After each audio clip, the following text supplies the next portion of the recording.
This video is for educational use only, allowing our instructor Mr. Manolo Miguel Valenzuela to use this as an educational materials.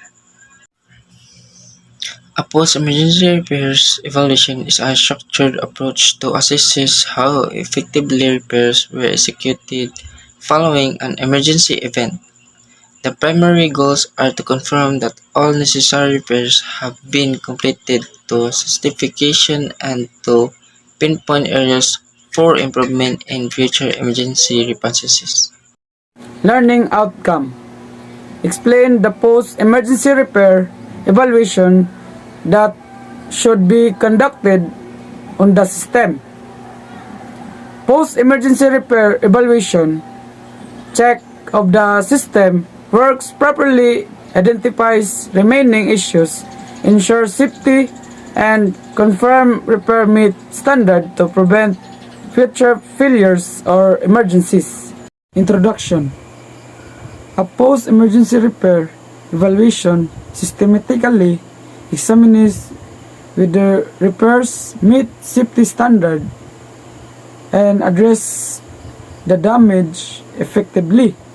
So, ang post-emergency repair evaluation kay magsusi kung ang pag-ayos nga safety og lig-on aron masiguro nga maayo og tarong nga pag-repair. So next, kay components. Cost analysis, reviewing repair costs against initial estimate to identify any budget discrepancies or overrun. So, ang cost analysis mao ang pagtudlo sa tinuod nga gasto sa pag-ayo ug sa unang estimate aron makita kung naabay labaw o kakulang sa budget. So, timeline review. Assessing whether repair or complete on schedule and analyzing any delay encountered. So, checking if repair meet the deadline and funding reason and any delay that happened during work. Stakeholder feedback, gathering input from affected individual or groups to assess satisfaction with the repair process and outcome. So, ang stakeholder feedback magkuha og mga opinion sa mga tao aron masusi ang ilang kasatisfaction. So next, organization and post-emergency repair. Evaluation team.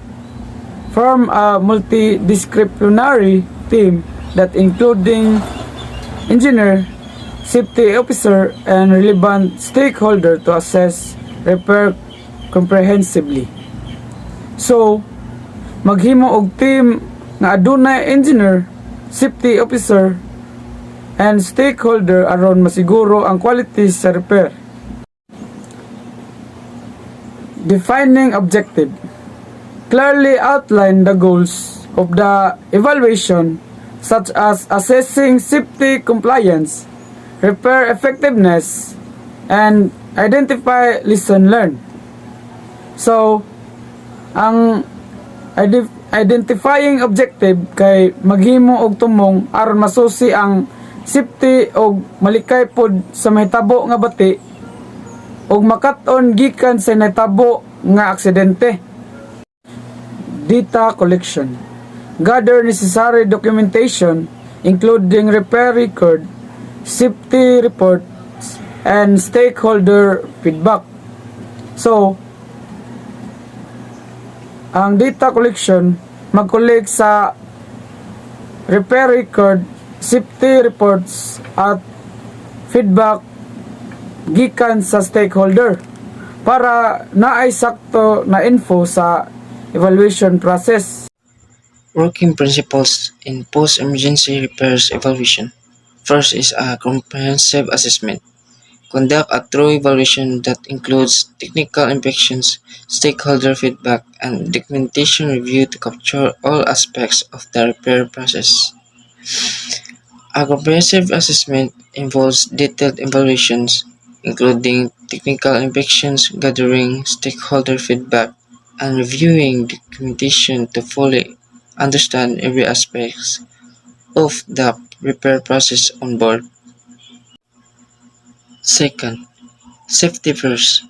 Prioritize safety in all evaluation, ensuring that repaired systems meet regulatory standards and do not pose risk to personnel or operations.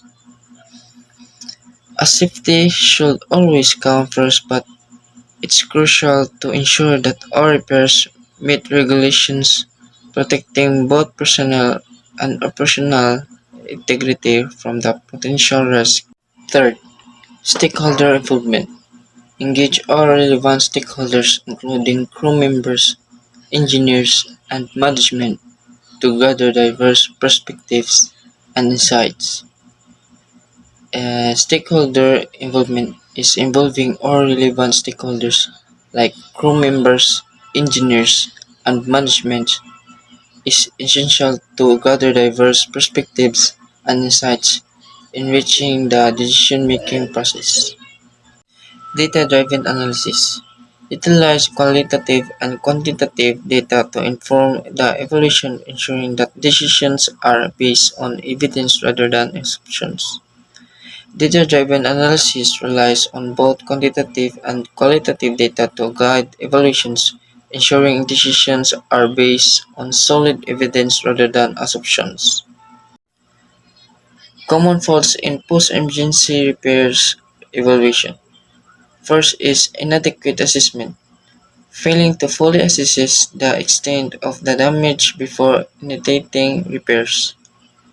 Failing to truly evaluate the extent of damage before starting repairs can lead to unresolved issues and complications later. 2. Improper installation. Not insulating the effective system properly, which can lead to further issues during repairs. Not properly insulating the affected system can cause additional problems during repairs, risking further damage. 3. Insufficient tools and materials. Lacking the necessary tools or materials can hinder effective repairs and prolong downtime. Lacking the right tools and materials can impede effective repairs and extend downtime, impacting overall operations. 4. Poor quality of temporary fixes. Using standard materials or methods for temporary repairs that may not hold up under stress. Using standard materials or methods for temporary repairs can result in failures under stress, compromising safety and functionality. 5. Neglecting safety protocols. Failing to follow safety protocols, which can lead to accidents or injury during repairs. Ignoring safety protocols during repairs can lead to accidents or injuries, putting personnel at significant risk. Advantages of post-emergency repairs evaluation. First is identifying root causes. Evaluating repairs allows for the identification of underlying issues that may have contributed to the emergency, helping to prevent future occurrences. Evaluating repairs help uncover underlying issues that contributed to emergencies, enabling proactive measures to prevent future occurrences. 2. Improving repair processes. Analyzing the effectiveness of emergency repairs can lead to improved procedures and protocols, enhancing the overall maintenance strategy. Analyzing effectiveness of emergency repairs can refine procedures and protocols, enhancing the overall maintenance strategy for better outcomes. 3. Enhancing safety protocols. Although evaluation can highlight any lapses in safety practices during the emergency, leading to stronger safety measures and training for personnel. though evaluation can reveal lapses in safety practices during emergencies, leading to stronger safety measures and improved training for personnel. Disadvantage of post-emergency repairs evaluation. First is time consuming. Conducting a detailed evaluation can be time consuming, potentially leading to delays in resuming normal operations. Detailed evaluation can take significant time, potentially delaying the return to normal operations and impact overall efficiency. 2. Resource intensive. Evaluation may require additional resources, including personnel, tools, and time, which could strain available budgets and manpower. Evaluation often required extra resources such as personnel, tools, and time, straining budgets and available manpower. 3. Potential for overlooked issues. If not conducted truly, evaluation may miss critical information, leading to unresolved problems that could cause future emergency. Incomplete evaluation might miss critical information, resulting in unresolved problems that could lead to future emergencies. Conclusion. Post-emergency repairs evaluation is essential for ensuring safety, integrity, and safety. While it helps identify root causes and improve processes, it can also be time-consuming and resource-intensive. Prioritizing through evaluation enables organizations to address immediate issues and implement long-term solutions, leading to a more resilient system and a safer environment for all personnel.